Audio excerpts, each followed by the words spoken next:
নিকেতনের সপ্তম শ্রেণীর নিয়মিত শিক্ষার্থী। আজ 16 জুলাই আমাদের বিষয় ডিজিটাল প্রযুক্তি। এই বিষয়ে আমরা একটি নাটক উপস্থাপন করব।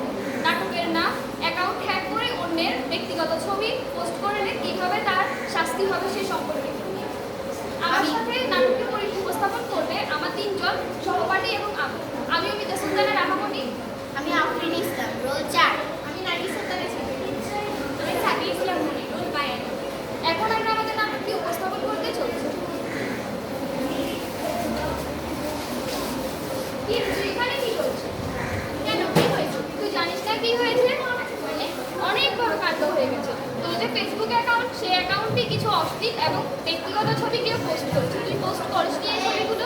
না, ও কেমনে করবে? কালকে তো আমাদের সাথে একসাথে প্রাইভেট ওই যে প্রাইভেটে যাওয়ার আগে যখন আমি গ্রুপে চেক করেছি এবং তোর অ্যাকাউন্ট চেক করেছি, তখন এই ছবিগুলো ছিল না।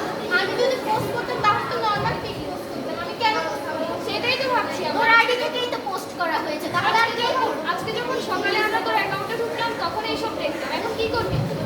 আমি জানি না কি করবো, কিন্তু আমি তো পোস্ট করি নাই। চল আমরা না হয় খুশি আপাকে জানাই এই বিষয়ে। খুশি আপা, খুশি আপা, কি হয়েছে? কি একটা বড় হয়েছে? ঘটনা ঘটেছে। অনেক বড় কাণ্ড হয়ে গেছে।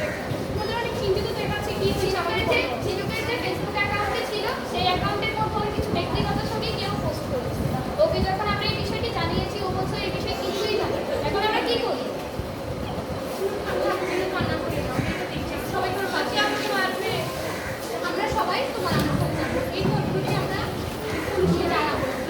আমার মনে হয় কি এই অপরাধীর জন্য সাইবার ক্রাইম হয়েছে, তার জন্য তাকে শাস্তি দেওয়া ওই দিন আগে একজনকে আইনি তাকে প্রতারককে আমরা যথেষ্ট শাস্তি দিব এবং সে যেহেতু এখানে দুটি ভুল করেছে তার জন্য তার কঠোর শাস্তি হবে। এই বিষয়টি আমি পুলিশ এবং আমাদের প্রধান শিক্ষকের সাথে কথা বলছি। তোমরা টেকে কোনো চিন্তা করিস। খুশি আমার আছে আমাদের সাথে, আর আমরা তার সাথে তোমরা নিশ্চিন্তে বাসায় যাও। এই ব্যাপারটি নিয়ে আমি পুলিশ এবং আমাদের প্রধান শিক্ষকের সাথে কথা বলছি। ঠিক আছে?